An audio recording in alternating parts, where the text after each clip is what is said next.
del mundo silencia sus micrófonos y solamente debe estar habilitado el de nuestro invitado.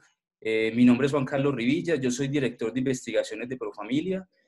Para las personas que son nuevas y que son externas, quisiera comentarles de qué se trata el Semillero de Investigaciones. El Semillero de Investigaciones es una iniciativa que tenemos en la Gerencia de Proyectos e Investigaciones para desarrollar capacidades en investigación y en temas que son muy cruciales dentro de la agenda de salud. En particular ahora con temas que tenemos que están posicionándose en nuestro día a día, la emergencia humanitaria, el coronavirus, trabajar por la salud de los grupos más vulnerables. Vimos la necesidad con lo que estaba ocurriendo con el brote epidemiológico de extender la invitación o abrir este semillero a muchas personas que estaban interesadas por acceder a información de calidad. Entonces agradecemos mucho a las personas que atendieron la invitación y esperamos que encuentren este semillero información que les pueda ayudar y que puedan poner en práctica. Entonces, quisiera comenzar. Ustedes ya han venido escuchando las noticias, la prensa. En estos momentos estamos en una crisis global muy seria que enfrentamos tanto de salud pública como económica, porque los efectos que se vienen luego del brote epidemiológico seguramente van a tomar algunos meses y esto no había ocurrido así de generaciones. Ahora las medidas que están tomando los gobiernos, en particular las medidas que está tomando nuestro país para suprimir o llevar a niveles muy bajos la propagación del virus, requiere de intervenciones que llamamos disruptivas o que pocas palabras no le van a gustar mucho a las personas y también que sean contundentes, es decir, que se tomen a través de medidas y a gran escala. Pero a la vez también tienen que ser medidas que sean multidimensionales, es decir, no solamente pensando también en cómo esas medidas y en cómo ese brote puede afectar la vida de las personas más pobres, afectar la vida de los migrantes y los refugiados venezolanos, y también comenzar a poner el género de cómo este brote epidemiológico puede tener un impacto diferencial en las políticas de cuidado y en temas de feminismo. Básicamente, ¿qué tenemos ahora? Ahora es que estas medidas seguramente tienen que extenderse hasta que el desarrollo de una vacuna esté disponible.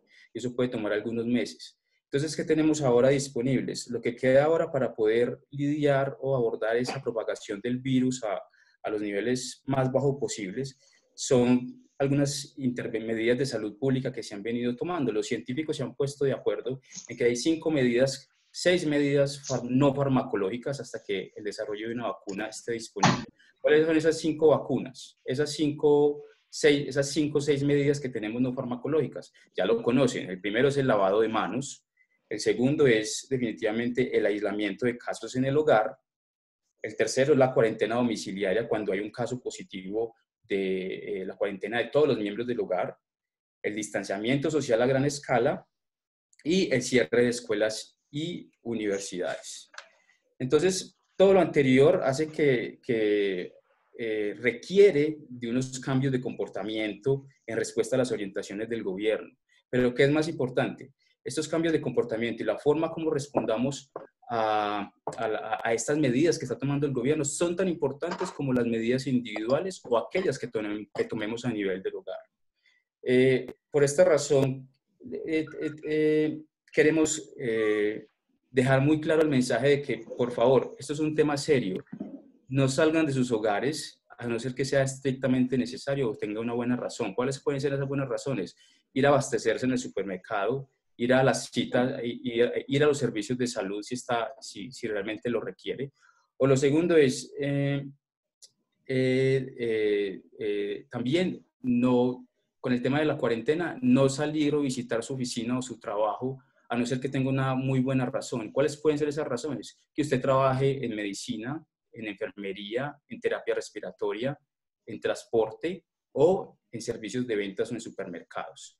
Entonces, es muy importante tener en cuenta esas advertencias del gobierno y ponerlas en práctica. Entonces, uno de los retos más grandes en este momento es el tema del comportamiento y cómo adoptamos estas medidas en el día a día nuestro con lo que viene. Por esta razón, vimos que hay mucha desinformación que se que se esparce más rápido que la misma evidencia que se está generando. Es muy importante que siempre que estemos posteando información, compartiendo información, audios en nuestras redes sociales, por favor nos aseguremos de hacerlo con responsabilidad. ¿Y eso qué significa? Siempre tenemos que usar datos oficiales o verificar la fuente de esa información, porque se está creando muchos rumores y contrarrestarlos es otro desafío sumado a todas las tareas que hay que hacer. Entonces, vimos la oportunidad de invitar a alguien que sabe del tema y ha recibido información en esto. Entonces, queremos darle la bienvenida a Carlos Eugenio Delgado. Carlos Eugenio Delgado es bacteriólogo y laboratorista clínico de la Universidad del Valle en Cali. Carlos Eugenio tiene una maestría en epidemiología de la Facultad Nacional de Salud Pública de la Universidad de Antioquia. Y el área de interés y de investigación de Carlos Eugenio son las enfermedades infecciosas. En el 2009, Carlos Eugenio fue el epidemiólogo que trabajó en el equipo técnico del estudio para la eliminación de hepatitis B en niñas y niños en municipios donde posiblemente circulaba el virus, que fue un estudio muy importante que hizo Colombia con el Centro para el Control y Prevención de Enfermedades, el CDC, y la Organización Panamericana de la Salud. También quisiera destacar que Carlos Eugenio recibió formación, participó de un taller muy importante que se realizó en Bogotá el año pasado para el modelamiento matemático, integrando métodos epidemiológicos con otras ciencias como la microbiología clínica, biomolecular, para comprender mejor cómo se comportan las epidemias. Esta formación que recibió en aquel entonces estuvo a cargo del Centro para el Análisis Global de Enfermedades Infecciosas del Imperial College. El Imperial College es el grupo de científicas e investigadoras que en este momento son los que están analizando y modelando la enfermedad a nivel global y están asesorando a la Organización Mundial de la Salud. Entonces, Carlos Eugenio, bienvenido y tienes la palabra. Juan Carlos, muchas gracias. De nuevo, quiero recalcar la importancia de esta situación. Intentaré en la presentación utilizar la menor cantidad de tecnicismos posibles y ser lo más claro, porque para las personas profesionales en el área de la salud, los técnicos, es más fácil tener que entender los términos generales que las personas que no han tenido esta información, tener que ir a buscar en diccionarios y tomar el riesgo de malinformarse, para poder entender estos términos. Entonces, la idea es llegar a toda la comunidad. Y bueno, entonces, ¿cómo vamos a empezar la presentación? A mí me parece importante, perdón, disculpen un segundo, listo. A mí me parece importante recalcar algo, es que nosotros somos los causantes principalmente de toda esta tragedia que está sucediendo y las que va a suceder. Nosotros somos los entes que debemos unirnos como comunidad para lograr pasar esta situación tan seria que estamos viviendo en estos momentos. Me llama mucho la atención todos los mensajes de texto que recibo, los audios, los correos electrónicos, veo videos. Puedo decir atrevidamente que más del 95% son datos erróneos, son mala información, son personas inescrupulosas que intentan generar miedo o ganar atención infundiendo pánico, que no me parece al caso. Entonces lo que vamos a hacer en la presentación es llevar la presentación a medida de preguntas. Entonces hay preguntas, algunas veces voy a decir si fueron correos, audios o fueron videos, pero ustedes más o menos si lo han escuchado sabrán a cuál específicamente me refiero porque son bien conocidos. La primera que todo fue un video en YouTube que revisé donde nos decían que que nos están ocultando la verdad del COVID-19, que nos están diciendo que ese no es su verdadero nombre, que su verdadero nombre es SARS-CoV-2. Bueno, quiero decirles entonces que el nombre de la enfermedad se llama COVID-19 y esta enfermedad se llama así porque es producida por el coronavirus y tiene el número 19 porque en el año que se documentó fue el año pasado, en el 2019, y es producido por el virus del SARS-CoV-2. Eso está en todos los artículos y en cada una de las presentaciones voy a tratar de mostrarles la evidencia científica de los artículos donde me ha parecido mejor, porque son mucha la información científica que tenemos, pero he escogido como la que explica mejor y en mejores palabras y responde estas preguntas de forma como más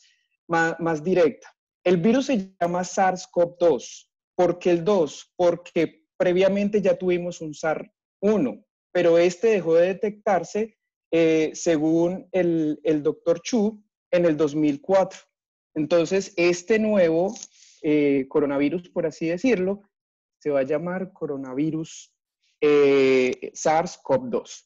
Bueno, este virus es un virus envuelto, es un virus pesado, más o menos grandecito, tiene una cadena de RNA positiva, a diferencia de lo que dice un audio que nos dice tiene 4 cadenas de RNA de VIH. El VIH tiene 2 cadenas de ARN.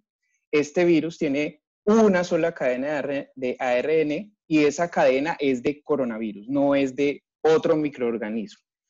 Sus características que quiero recalcar aquí es la presencia de esta proteína que se encuentra en su exterior, se llama Spike, y quiero que la tengan bien en cuenta porque la vamos a llamar proteína llave. Y la llave va a funcionar con una cerradura. Las llaves van a abrir la cerradura de esa puerta y va a permitir la entrada del virus a las células humanas.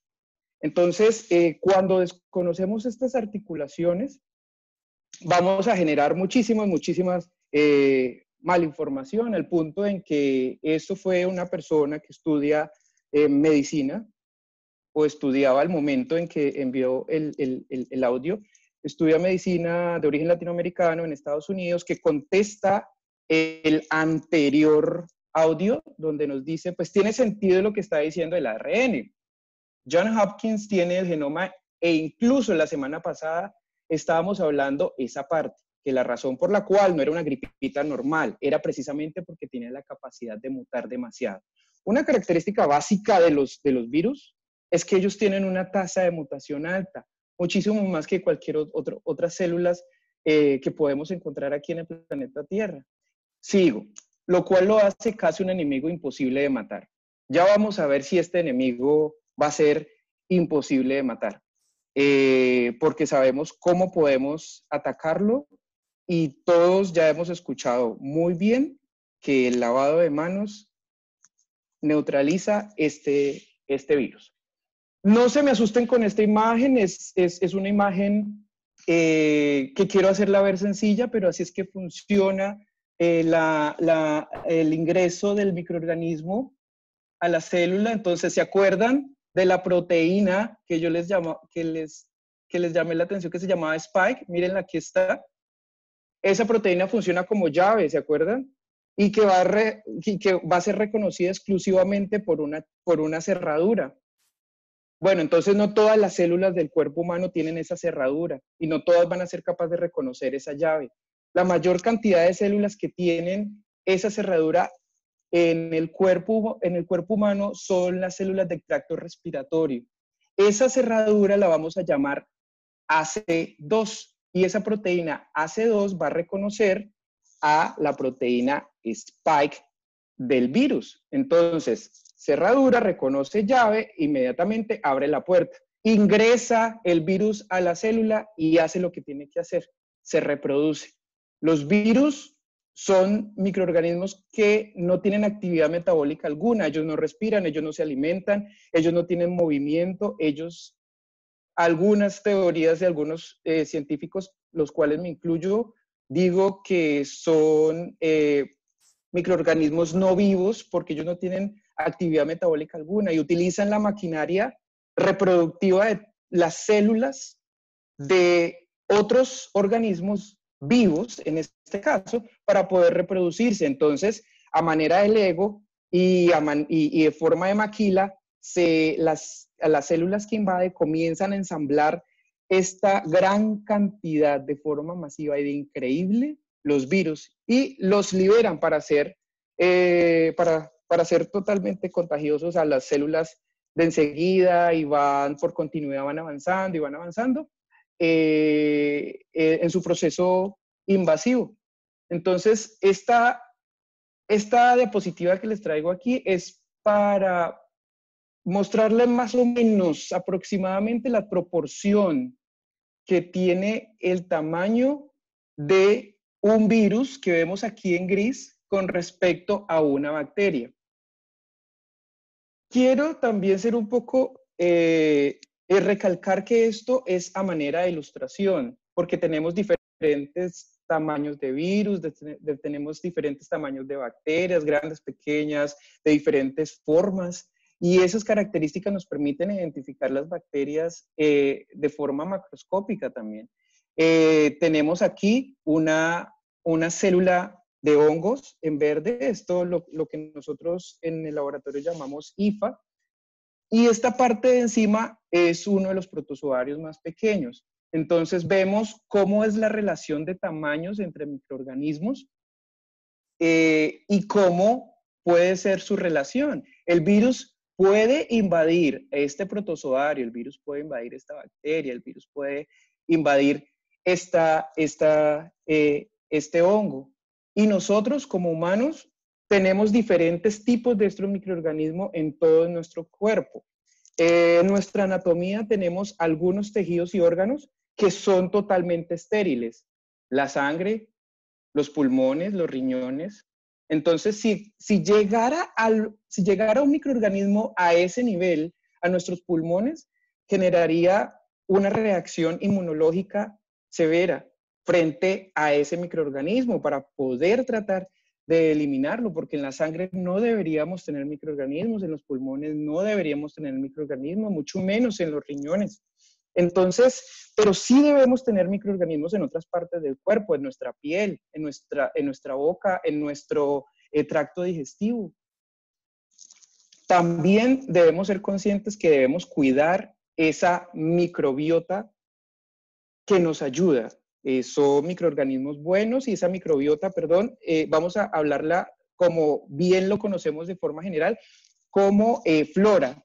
Esa flora son microorganismos buenos, son conocidos como flora. Entonces esa flora bacteriana, ¿no? Que no solamente son bacterias, también son hongos, y nos ayudan a procesar los alimentos, a defendernos de los agentes infecciosos. Entonces, como podemos ver, en esta parte de acá, perdón, me devuelvo, la diferencia de tamaños es abismal entre un parásito, como podemos llamarlo al protozoario, entre una bacteria y un virus e incluso un hongo. Entonces, uno de los audios decía, allá en Colombia cuídense porque esto no es una gripita que están diciendo, parce. Ya le estoy diciendo lo que va. Eso tiene tuberculosis reforzada, tiene malaria, tiene VIH, tiene coronavirus es una línea porque no entendí, y tiene SARS. Bueno, la respuesta con respecto a eso, sí, tiene SARS porque el virus hace parte de los 2 SARS documentados hasta ahora en los humanos. Los SARS son coronavirus. No tiene VIH porque a pesar de que el VIH también es un virus, no hay relación entre ellos. Tiene malaria reforzada. Malaria reforzada es un protozoario muy grande, y tiene tuberculosis. Tuberculosis es una bacteria y de forma natural el recambio genético y la combinación de esto no es posible. No se ha documentado y no se ha dado hasta ahora y no quiero que se dé porque entonces estaríamos entonces en esa película en la cual comienzan a reproducir estos animales para que lo tengamos así con cabeza de león, con cuerpo de vaca, con cola de serpiente. Son cosas de verdad muy bizarras que no caben en la cabeza de una persona que intenta ayudar y lo que está haciendo es mal informar. Entonces aquí en la imagen lo que vemos son, lo que ven ahí rosaditos, rojitos, son glóbulos rojos, son los eritrocitos. Y esos glóbulos rojos están invadidos por un parásito Plasmodium, en este caso falciparum, Plasmodium falciparum, que produce la malaria. Entonces veamos cómo es de grande el eritrocito con respecto al parásito de la malaria, y una bacteria es mucho más pequeña y un virus es muchísimo más pequeño. Sí, con ingeniería genética se pueden hacer muchísimas cosas, entre eso mixtear, combinar muchos genes y muchas cosas de diferentes animales y poner pequeñas partículas. Sí, eso es verdad, sí lo podemos hacer, pero entonces para eso nosotros tenemos una herramienta que llamamos epidemiología molecular y evolutiva y vemos la familia del coronavirus. Este es el coronavirus que nos está afectando en estos momentos y todos estos son sus primos, abuelos, tíos, hermanos y vemos cómo están relacionados unos con otros genéticamente. Y por aquí, por ningún lado, ya revisamos para arriba y para abajo, no hay material genético de VIH, no hay material genético de tuberculosis, no hay material genético de VIH. Entonces, ¿cómo funciona esto para entenderlo? Este dendrograma, como así se llama, vemos la relación que hay con el hombre, con el simio. Vemos la relación que se puede ver entre el caballo y el burro, entre el conejo y el canguro, y así sucesivamente. Cómo el hombre está tan distanciado de la serpiente, está muy lejos de la serpiente. Pero sí vemos una relación más cercana entre hombre y mono. Y así sucesivamente podemos ver cómo están relacionados todos los mamíferos y eso lo encuentran en el artículo que está en la parte de abajo, en la parte oscura, negra, ahí está el artículo donde expresan cómo estamos relacionados los mamíferos de esta forma y se soporta en este otro artículo que tenemos aquí de ver cómo y de dónde salen todos estos microorganismos y cómo se ven afectados por diferentes tipos de extinciones. Fue un virus creado en un laboratorio. Puedo decir que en estos momentos no tenemos evidencia científica, pero la evidencia científica que tenemos es contundente para decir hasta hoy que no es un virus creado en el laboratorio. Si fuera un virus creado en el laboratorio, no tendría primo, no tendría hermano, no tendría nada de eso, nada de lo que le estaba mostrando allá. Y aquí en este artículo nos está mostrando cuál es su linaje, cuál es su descendencia, cuáles son sus familias. Y de hecho vemos que que tuvo contacto previamente con murciélagos y pangolines, SARS-CoV-2, mientras que el SARS-CoV-1, mal llamado así, me disculpan, fue contacto solamente con murciélagos. También de esa parte nos dijeron que se habían hackeado el genoma, pues al momento en que ellos dijeron que se había hackeado el genoma, yo me quedé aterrado, pues porque cómo se van a desgastar de esa manera o hay que ser pues muy hábil para copiar y pegar esta dirección que tengo aquí en un navegador, darle clic enter y ahí podemos tener todo el acceso a toda la secuenciación y puse esta imagen porque este es el genoma de referencia, ahí lo podemos verificar, lo pueden descargar, pueden hacer ustedes con ellos todo lo que necesiten de biología molecular. No es la única base, pero para mí es la mejor que podemos encontrarla. Entonces ahorita sí, ya hablamos mucho del SARS-CoV-2, ahora hablemos del COVID, de la enfermedad. Entonces es una enfermedad respiratoria nueva que se identificó por primera vez en una ciudad que se llama Wuhan, que se encuentra en China. Eso no quiere decir que al virus lo vamos a llamar el virus chino, por favor. Eso no se puede hacer, genera discriminación y por lo tanto no está recomendado. Y de hecho, me gustaría tener la potestad de exigirle a todo el mundo que el virus debe ser llamado de manera adecuada por su nombre y no por nicknames o por nombres inventados a la larga. Entonces, no se llama el virus chino, no se llama el virus Wuhan chino, no. Vamos a hablar del SARS-CoV-2 o vamos a hablar de la enfermedad COVID-19. La propagación se da principalmente persona a persona por diferentes tipos de elementos contaminantes que nosotros los podemos llamar fomites. Entonces, las monedas, las bolsas plásticas, los zapatos, etcétera, etcétera, etcétera. Presenta desde síntomas comunes hasta síntomas un poco graves como fiebre alta que no disminuye con los antiinflamatorios, antipiréticos administrados por el médico, neumonía y dificultad respiratoria severa. Se ha documentado que los síntomas aparecen a partir de las 24 horas de tener contacto o hasta los 12 días. Por eso se recomienda un aislamiento total de 14 días. Y hay que tener en cuenta estas cifras que me parece una herramienta muy fácil. Es lo que hablamos del 80-15-5, donde nos dicen que el 80% de la población que se enferma no va a tener ningún signo ni síntoma, y si lo tiene va a ser muy leve.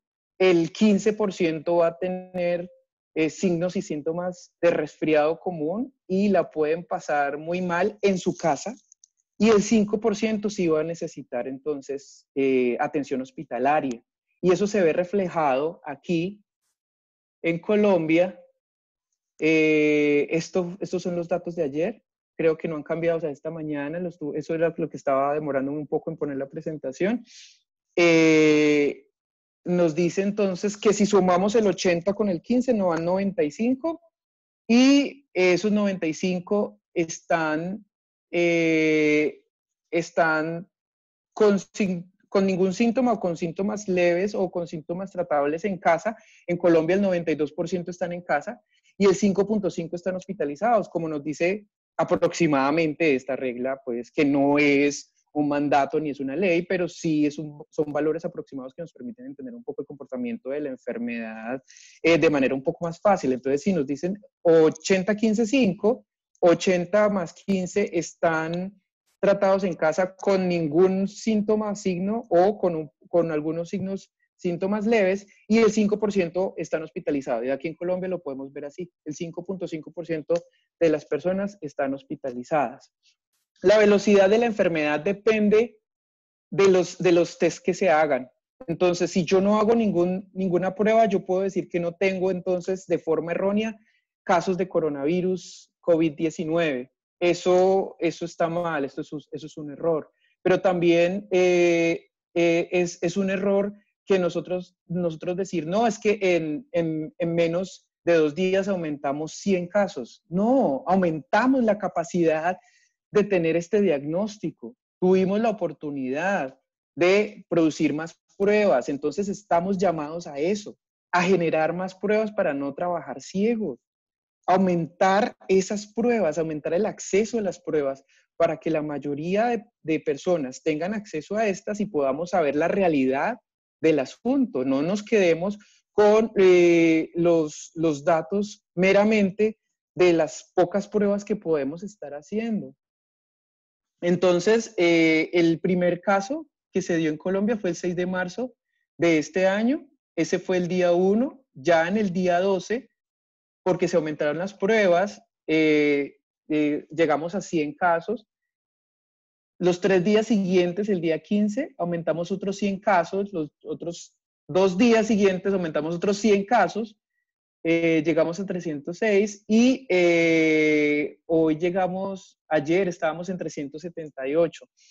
Entonces recuerden, la velocidad de la enfermedad, esos reportes que vemos nosotros en la televisión, en las páginas, están ligados al diagnóstico. Si no tenemos diagnóstico, entonces podemos llegar a malinterpretar eso y decir, no, ya no tenemos casos. Y eso no es así. O en su defecto, implementamos 1 millón de pruebas diarias. Claro, ahí se nos van a disparar los casos porque vamos a encontrar estos pacientes si las estamos aplicando de forma adecuada, con los criterios epidemiológicos adecuados y priorización. Entonces, ¿qué vamos a ver? Vamos a ver más casos. Pero eso no nos está mostrando que la enfermedad en esta situación, así ese dato bruto no nos puede estar mostrando la velocidad de la enfermedad. La velocidad de la enfermedad está mediada por múltiples factores, entre esos principalmente el diagnóstico. Escuchamos también en varias personas decir, este virus es de los más mortales, este virus es letal. Pues quiero decirles que no es así, no es un virus tan letal, pero es un virus muy contagioso. Aquí están las cifras del día de ayer, donde vemos cuáles son el porcentaje de muertes asociadas a la infección por COVID-19, a la enfermedad por COVID-19. Entonces vemos que el porcentaje de muertes más alto lo tiene Italia, con 6.820 muertes, de los 69.176 casos positivos, en un país de 60 millones aproximadamente de personas. También tenemos el caso de Corea del Sur, que me llama mucho la atención, que es uno de los países que ya está pasando esta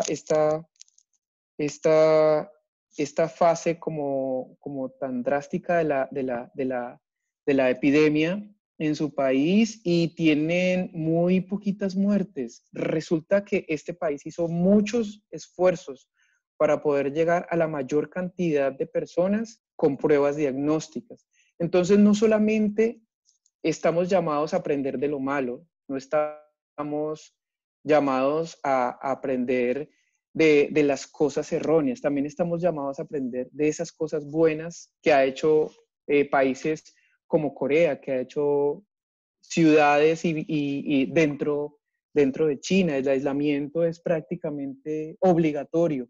El hacer pruebas, el aumento de las pruebas es prácticamente un compromiso que se tiene que hacer por parte del gobierno, porque si fuera por nosotros, nosotros iríamos al laboratorio y los que tendrían la forma de pago, una EPS o algún tipo de subsidio, podrían ir a un laboratorio, a cualquier laboratorio a hacer la prueba, pero no es así. Todos los laboratorios no tienen acceso en Colombia a hacer, solo unos pocos que han entrenado con mucho esfuerzo el Instituto Nacional con su movilización y concienciación de la población y de su personal para poder hacer respuesta a este virus.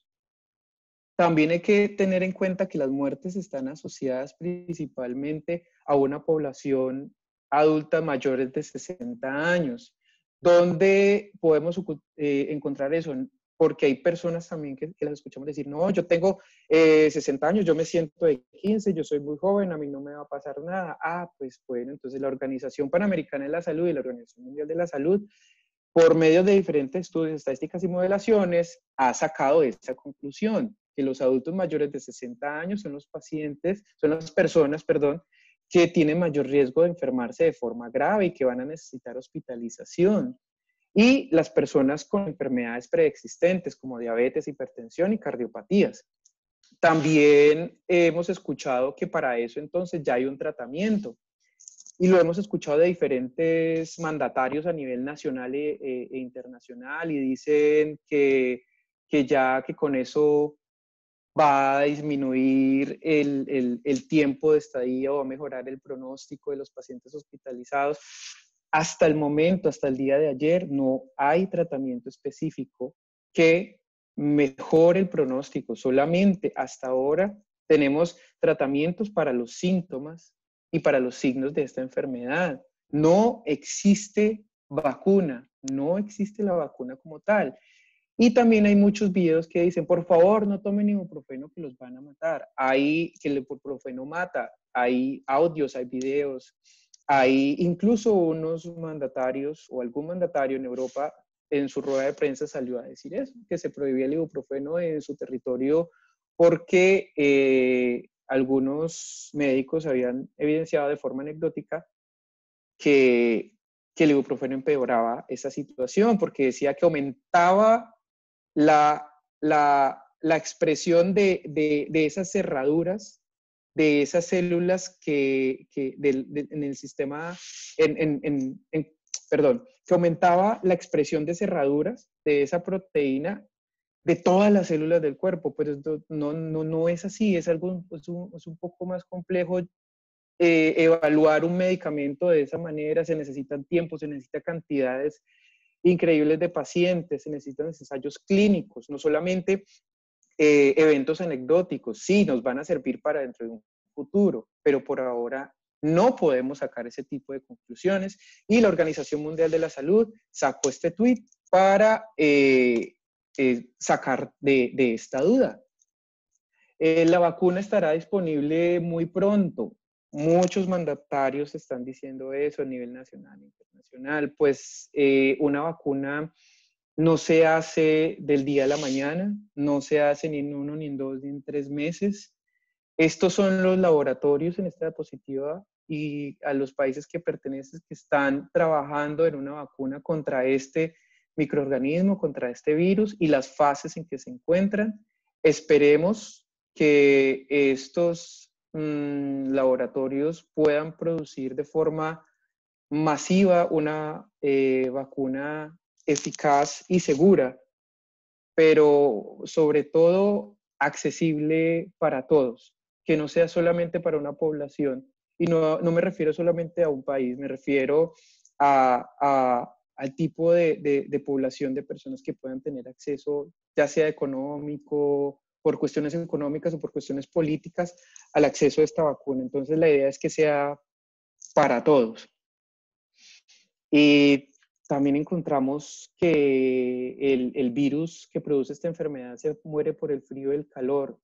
Pues aquí está el mapa de la distribución de la enfermedad y vemos una distribución muy, digámoslo así, de forma escueta, muy homogénea alrededor del mundo. Tenemos que el hemisferio superior y el inferior tienen casos y nosotros que estamos en el trópico, que vivimos en el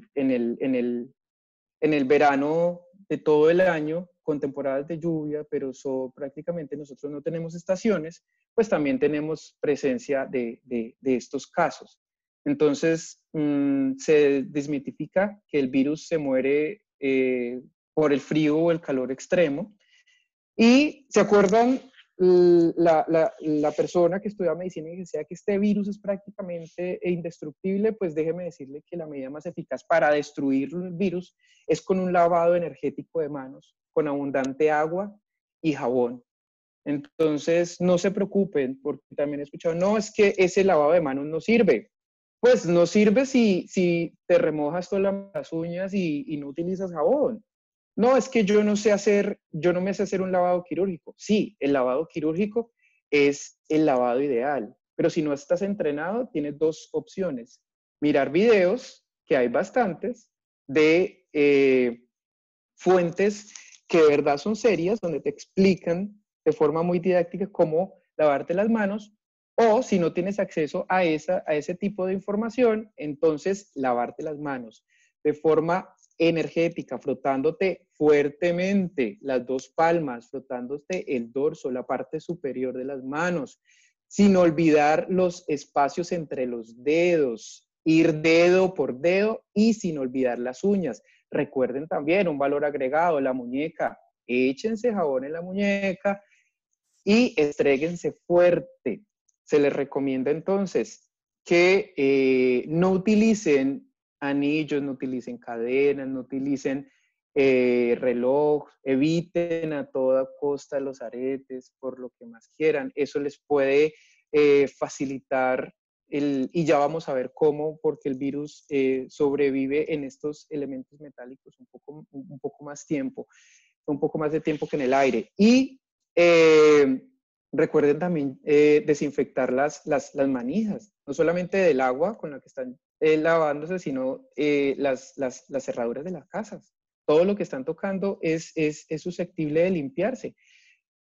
Solamente cuando ustedes no tengan agua y jabón, es recomendable, solo en ese caso, el alcohol glicerinado, lo que conocemos algunos como gel antibacterial. Pero ese gel antibacterial, por favor, que tenga más alcohol que aroma, que tenga más alcohol que escarcha o, como dice los paisas, Mirella, que tenga más alcohol que cualquier otro elemento. Entonces, por lo menos que ese gel antibacterial tenga 60% de alcohol.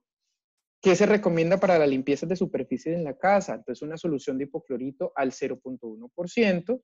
Ok, ¿y eso qué significa? No, yo no puedo preparar eso pues porque yo no tengo un balón aforado, yo no tengo pipetas, yo no tengo probetas. No, no lo hagamos así. Cojamos un litro de agua, en ese litro de agua le vamos a echar un chorrito de hipoclorito concentrado, los que venden, la marca que quieran, la lejía que quieran. Un chorrito está bien. ¿Qué es un chorrito? Bueno, cuenten 1 o 2 segundos. Entonces, 1, 2, pues tampoco se van a quedar ahí 10 días porque se van a saturar y se van a acabar el hipoclorito. Recuerde que las compras se tienen que hacer por estos 19 días, los tienen que rendir esos productos por estos 19 días y hacerlo de forma adecuada. Si no tenemos hipoclorito de sodio o los elementos se dañan, el alcohol al 62 a 71% funciona muy bien para superficies como los celulares, como los computadores, como los lapiceros, etcétera, etcétera. El virus no vive mucho tiempo en el metal, pues déjame decirte que hay que definir qué es mucho, porque en acero inoxidable, que son la mayoría de llaves para el agua, dura entre 2 y 3 días. Y porque son muy húmedas, porque tienen el ambiente para mantener el virus viable. Y en las monedas hasta 4 horas. Entonces, el hecho de pasarse monedas y no lavarse las manos y luego tocarse la cara y luego tocarse los ojos, escribir con el lapicero y luego el lapicero metérselo en la boca, morderlo, eso no está bien. Entonces, aquí vemos cómo en este artículo y en esta imagen vemos cuáles son las superficies y la duración. Espero que todos ya se hayan lavado las manos y tengan en sus manos limpias y podemos hacer un ejercicio básico que es leer el mensaje que está aquí con la mano muy cerca de la boca, donde nos dice el virus no vive mucho tiempo en el metal. Cuando acercamos la mano y hablamos así, vamos a ver cómo esas microgotas, todo, sí, es evidente, es que no, es que yo no babeo cuando hablo, a mí no se me sale saliva cuando hablo, no hay necesidad. Hay momentos y hay personas que sí se ve, pero las que no se ve, eso no quiere decir que no se esté produciendo al hablar, al estornudar, al toser, partículas que se pueden escapar y que podemos volar y que están volando y que están en el aire y que pueden durar 3 horas.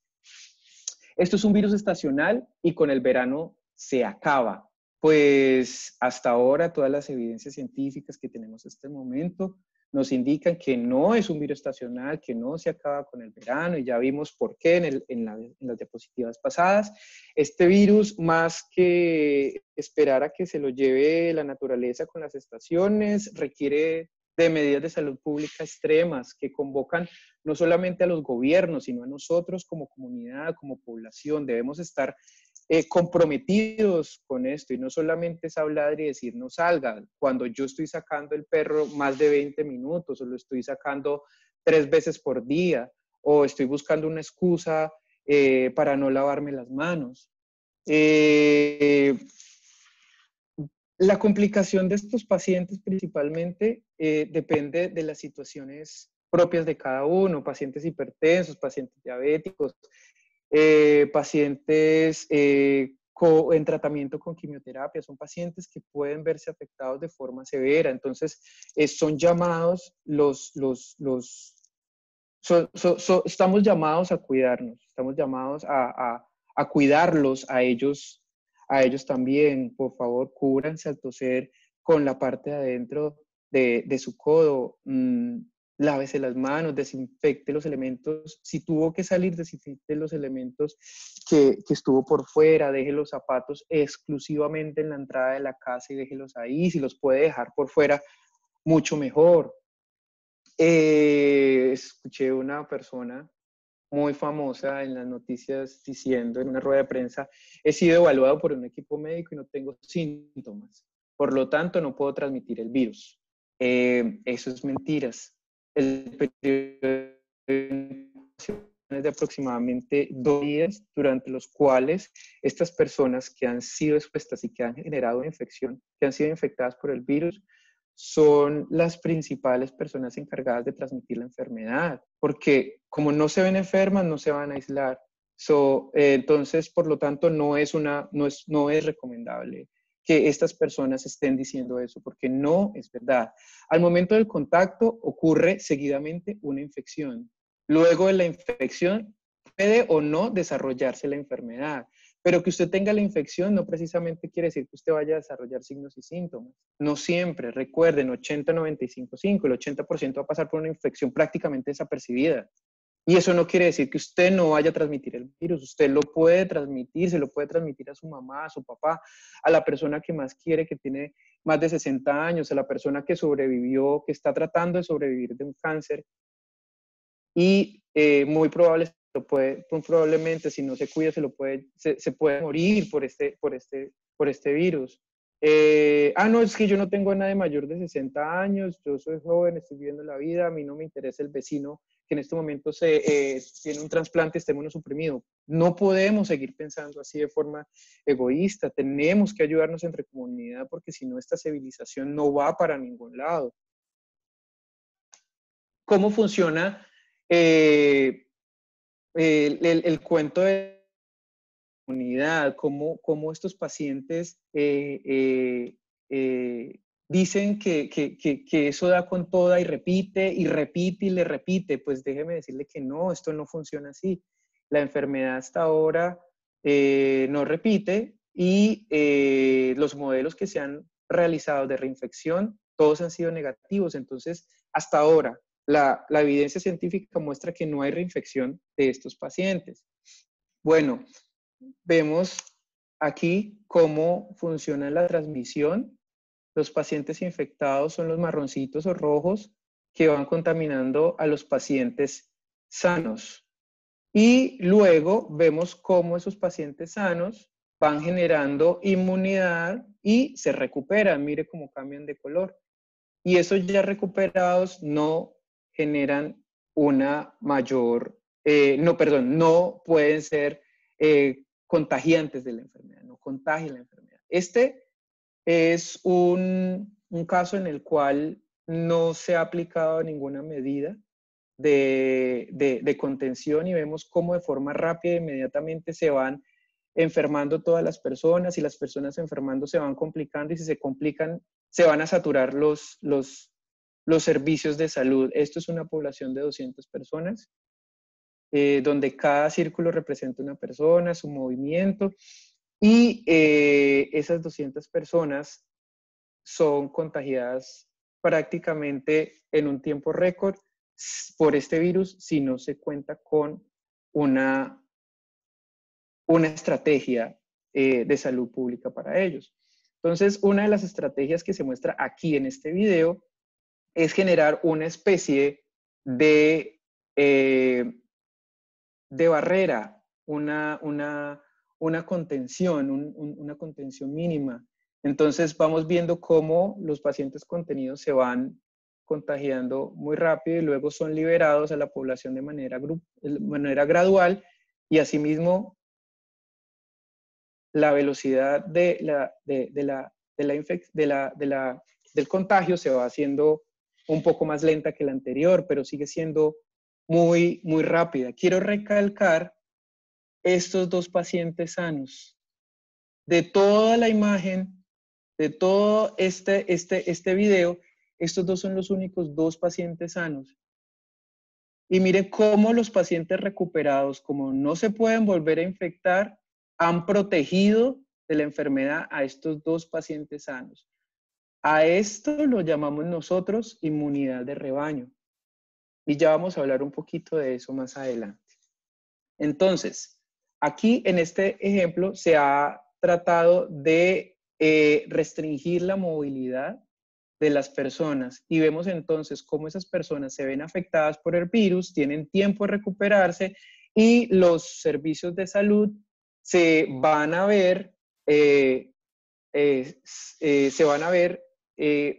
si tienen buena capacidad instalada, se van a ver con la oportunidad de prestar buenos servicios. Pero si no tienen buena capacidad instalada, aún así se van a ver complicados con la atención de estos pacientes.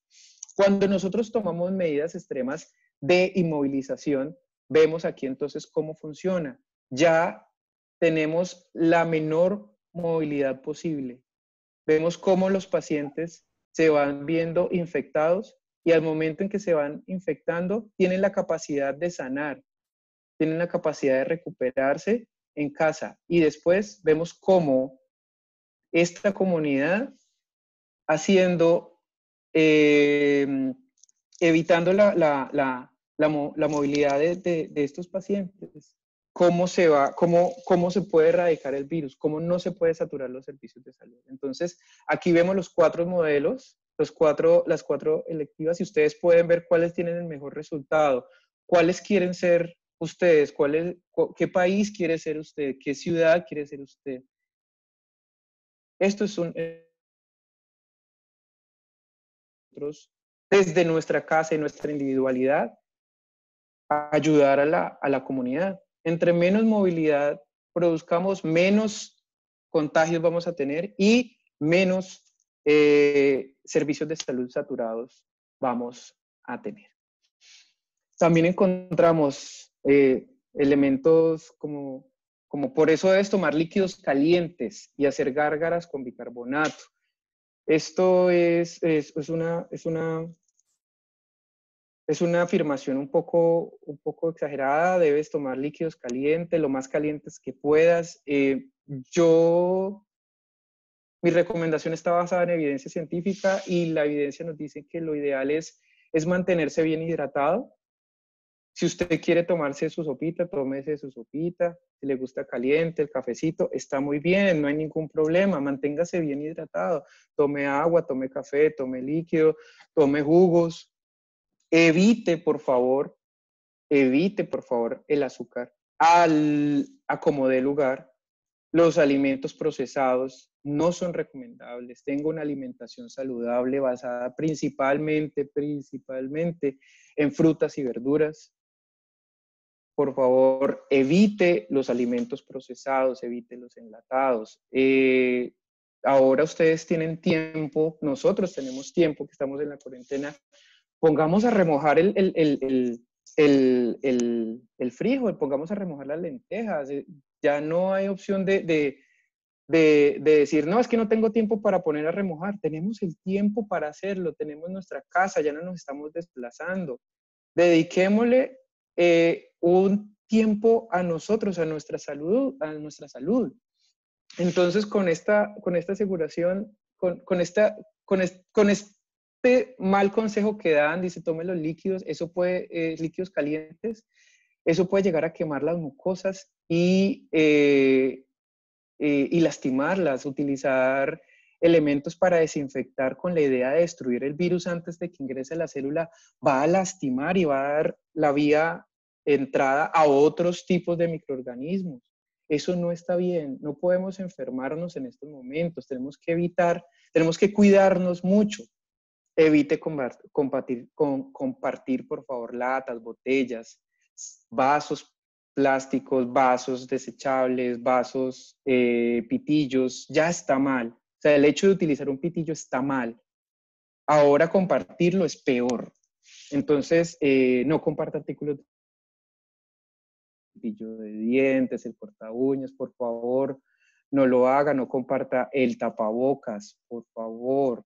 Deben utilizar el tapabocas. En la Organización Mundial de la Salud nos dicen exactamente qué personas pueden y deben utilizar el tapabocas, o personas que están enfermas o que están cuidando personas enfermas, o en su defecto son personas profesionales de la salud que saben cómo utilizar un tapabocas.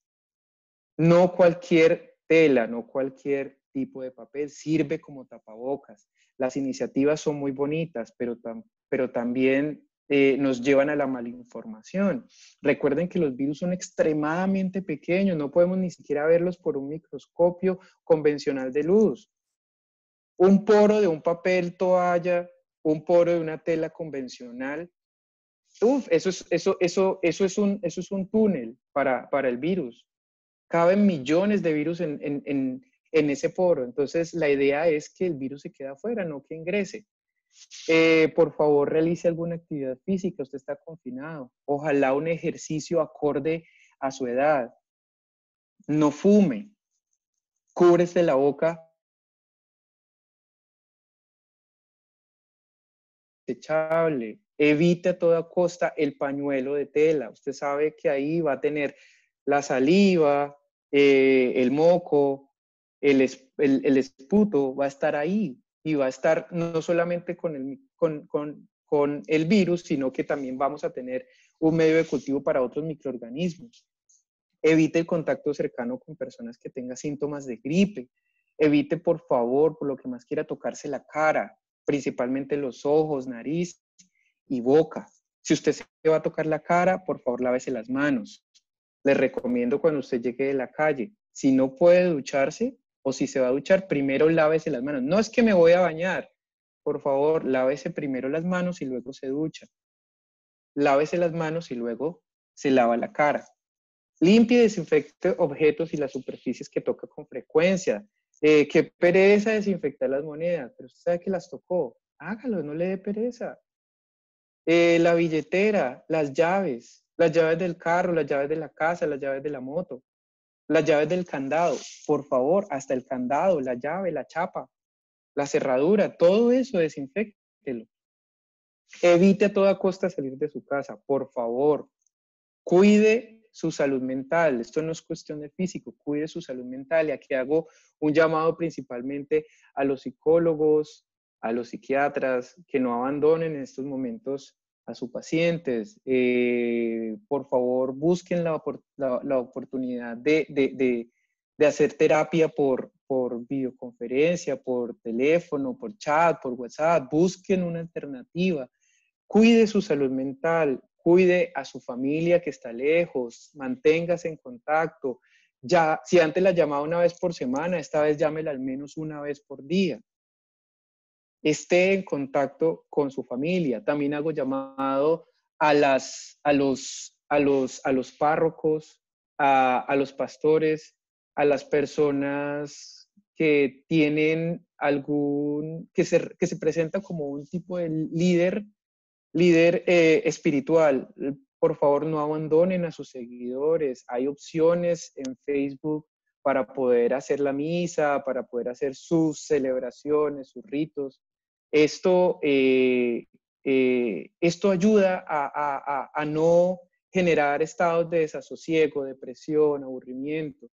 Es momento de que las personas, si meditan, mediten. Es momento de las personas que si oran, oren. Están dentro de su casa, pueden hacerlo. Pero por favor, no malinformen en nombre de iglesias, no malinformen en nombre de Dios, no malinformen en nombre de dioses, en nombre de sectas. Por favor, esto no puede ser. La oración, la meditación hace parte de su salud mental.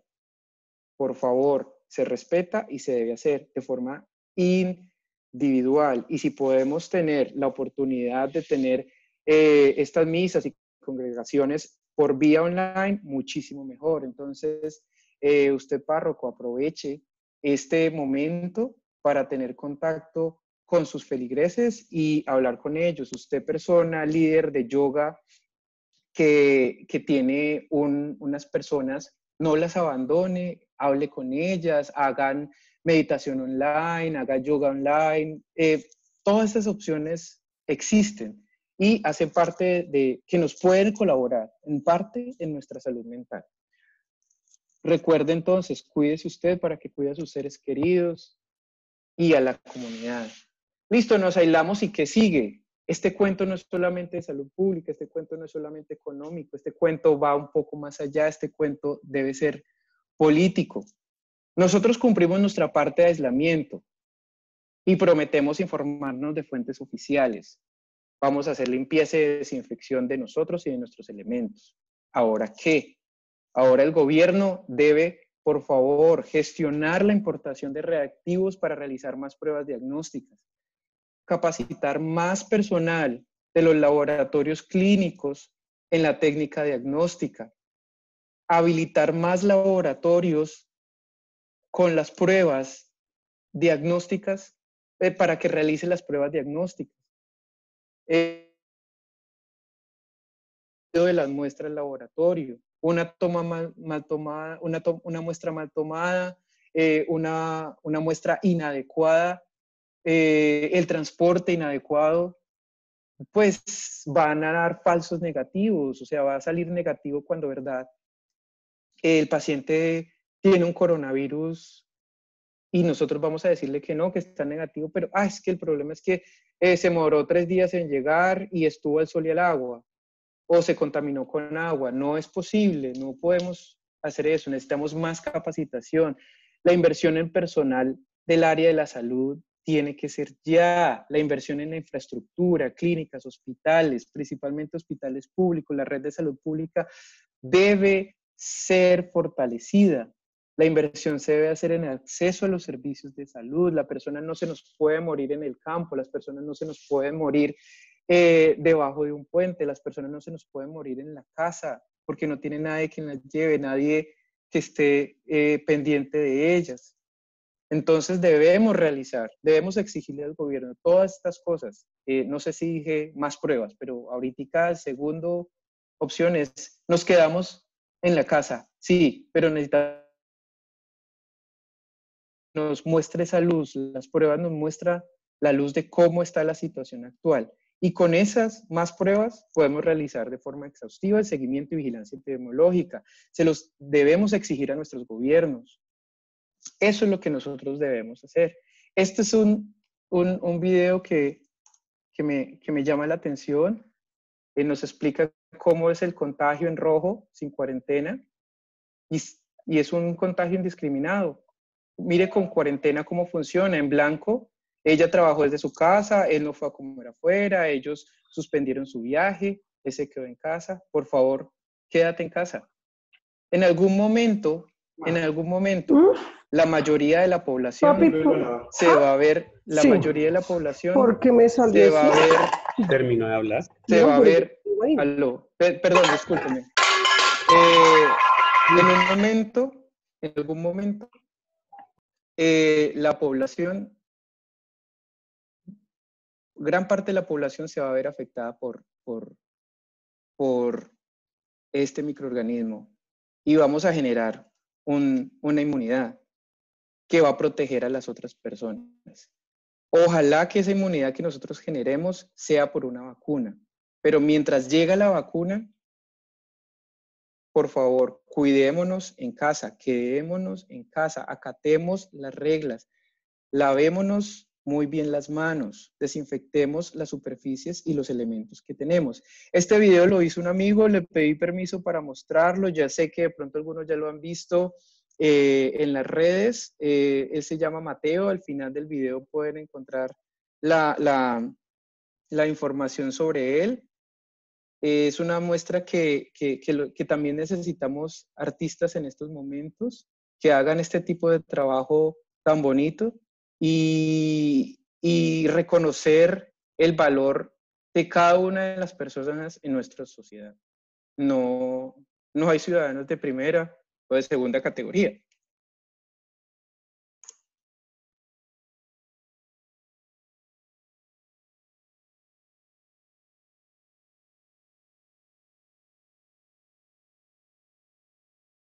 Ese es el coronavirus tratando de entrar a tu casa.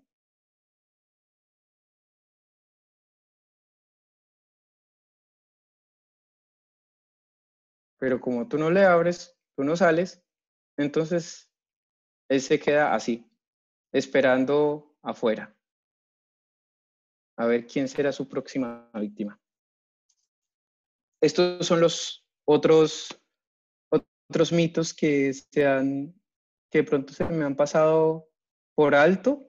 Lo de sostener la respiración de segundos. Por favor, hay personas que practican apneas y pueden llegar por encima del minuto y medio, 2 minutos, y igual pueden tener alguna afección respiratoria. Eso no indica que tenga o no coronavirus. La única forma de decir que usted tiene una infección por el coronavirus COVID-19 SARS-CoV-2 es con la prueba diagnóstica. Espero que haya sido claro, haber utilizado la menor cantidad de tecnicismos posibles y muchas gracias por su atención. Mi llamado, por favor, es que nos comportemos a la altura, seamos, por favor, esos seres humanos que siempre deseamos ser. Nuestra raza humana es característica por trabajar en equipo. Y entre más, más trabajemos de forma individual, menos resultados vamos a tener. Entonces, trabajemos en equipo y este es el llamado que yo hago: trabajemos en equipo, seamos conscientes, cuidemos al otro cuidándonos a nosotros mismos, no salgamos y verás que vamos a tener resultados maravillosos. Nuestra economía va a volver a salir, nos van a volver a pagar. Por favor, cómprenles a las personas minoristas, recuerden muy bien por quién votaron, revisen muy bien esa conciencia social a la cual estamos llamados. Muchas gracias por su tiempo y espero no haberme tomado muchísimo más de lo que estábamos planeados. Carlos Eugenio, muchísimas gracias. Y de verdad con ejemplos tan concretos y desmontando los mitos más comunes que vemos en las redes. Yo quiero proponerte que tenemos 3 preguntas rápidamente. Tenemos una pregunta de la directora general para que las abordemos. ¿Te parece bien? Sí, claro. Bueno, entonces, nuestra directora, Marta Arroyo, nos pregunta, en primer lugar, muchísimas gracias por compartirnos esta información. En los últimos días he participado en algunas reuniones virtuales de sociedades científicas de otros países y uno de los problemas que mencionan es que el resultado de las pruebas no es del todo confiable y que debería ser alrededor de un 60% de confiabilidad. Ejemplo, pacientes que la prueba da negativo y que rápidamente se han complicado. Ella sabe puntualmente de 2 casos en Bogotá y lo que menciona es que no se hizo una mala prueba, sino que no son confiables. ¿Qué tengo para decir con respecto a eso? No hemos tenido el tiempo suficiente para poder evaluar la técnica diagnóstica. Tenemos muy pocos datos para poder hablar de sensibilidad y especificidades. Estas pruebas son específicas de comunidades y se comportan diferente en cada comunidad y depende de muchos factores. La calidad preanalítica es vital.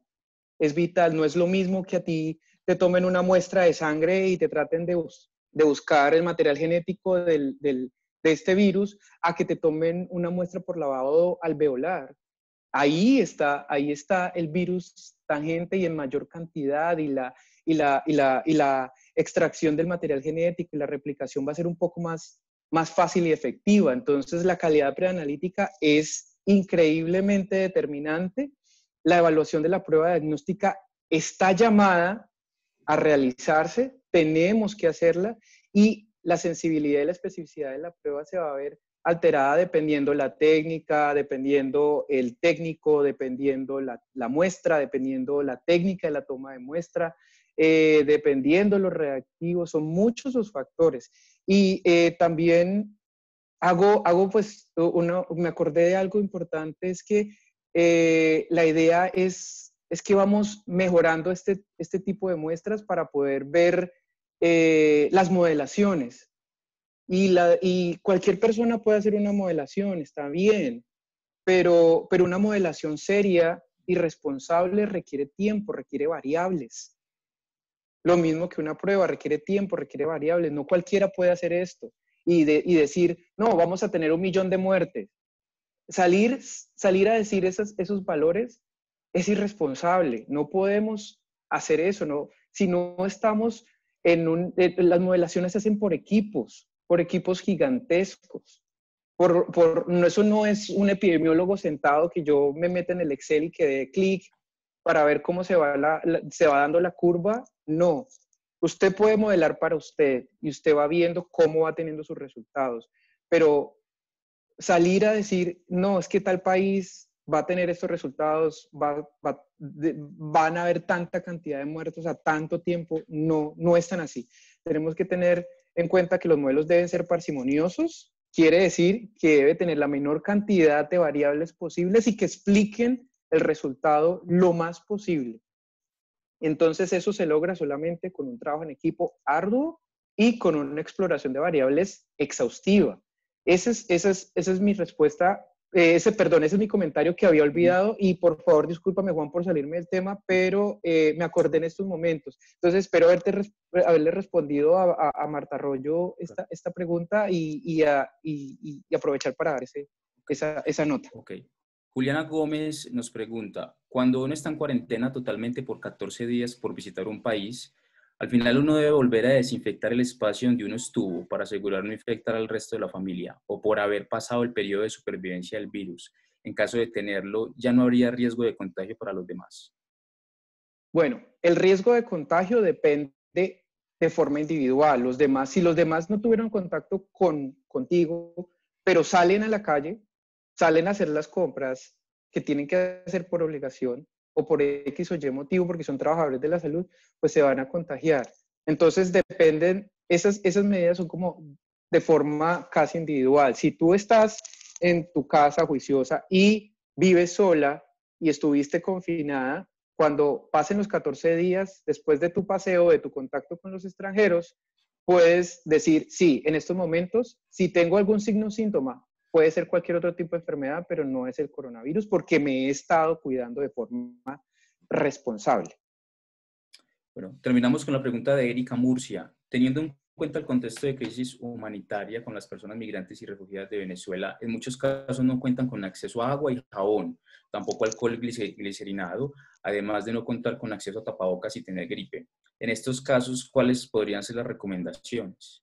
No, por eso hago principalmente, hago un llamado en que esta cuestión de salud pública y económica no es solamente, es algo político y estamos llamados a no abandonar a nuestros hermanos. Nosotros somos humanos, no podemos abandonar a la persona que está en la calle. A mí no me interesa si es venezolano, de verdad, no me interesa si es mexicano aquí en Estados Unidos. A mí no me interesa de donde sea. Yo necesito prestarle ayuda, necesito prestarle las condiciones básicas para que esa persona se cuide y sobreviva esta situación que estamos pasando. Entonces, deben generarse estrategias gubernamentales para poder asegurar esto. Las recomendaciones es que, por favor, siéntense a pensar con su presupuesto, con sus recursos humanos, recursos tecnológicos, señores gobernadores, señores alcaldes, señores presidentes. Por favor, no abandonemos a esta población. No abandonemos a la población de animales que están también en la calle. No abandonemos al personal de salud.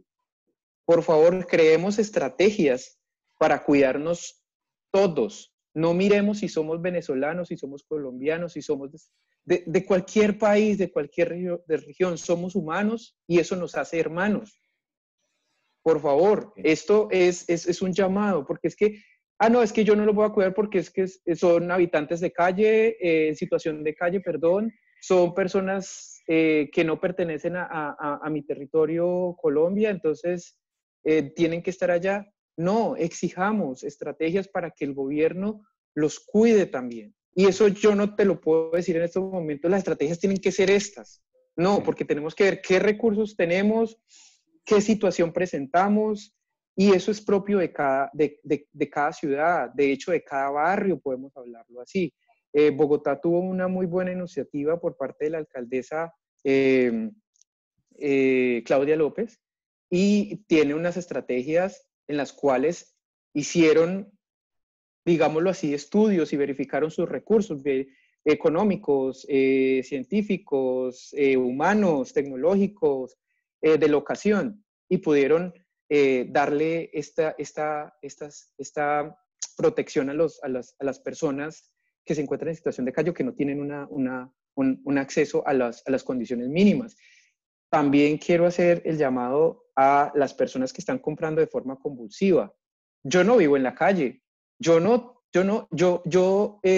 soy una persona que puedo ser un ejecutivo de alto cargo, puedo ser también un profesor, puedo ser una persona que tiene un estilo de vida relativamente cómodo.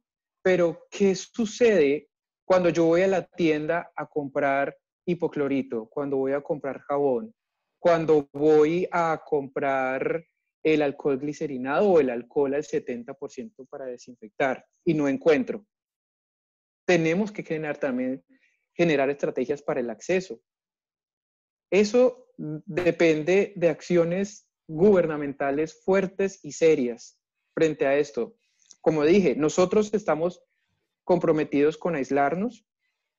Los que podemos nos vamos a aislar de forma consciente, vamos a generar limpieza y desinfección de nuestros elementos, nos vamos a cuidar, vamos a dejar de fumar, vamos a hacer ejercicio, vamos a alimentarnos de forma saludable.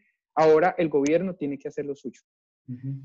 Carlos Eugenio, y yo no quería quedarme sin la oportunidad de que nos ayudaras con esa pregunta que tengo. Teniendo en cuenta que en Colombia tenemos entre 600.000 y 700.000 mujeres gestantes al año aproximadamente, y que ha existido algunos casos de mujeres gestantes con COVID que ya tuvieron su parto, ¿existe alguna evidencia de transmisión vertical? Y ahorita, en estos momentos, hay un caso. Yo conozco de un caso no sé si ya lo descartaron, no sé todavía, no te puedo confirmar esto, y esa tarea me la acabas de dejar. Entonces voy a seguir con la búsqueda de ese caso y te mando el artículo o el reporte de caso que pueda encontrar. Bueno, gracias. Carlos Eugenio, muchas personas te envían saludos. Nuevamente, mil gracias por acompañarnos en este semillero. Para las personas que quieran ver la presentación de Carlos Eugenio sobre hechos científicos y medidas preventivas, qué sabemos y qué no sabemos del COVID-19, va a quedar disponible en el Facebook Live de Profamilia para que por favor vayan allí y lo puedan ver nuevamente, lo compartan con sus familias, con sus amigos, en sus redes sociales, aprovechar que nos están compartiendo información de calidad y nuevamente les extendemos la invitación para el próximo semillero que vamos a ver cáncer infantil y equidad en salud. Carlos Eugenio, mil y mil gracias. A ustedes por la invitación y gracias por prestarme atención.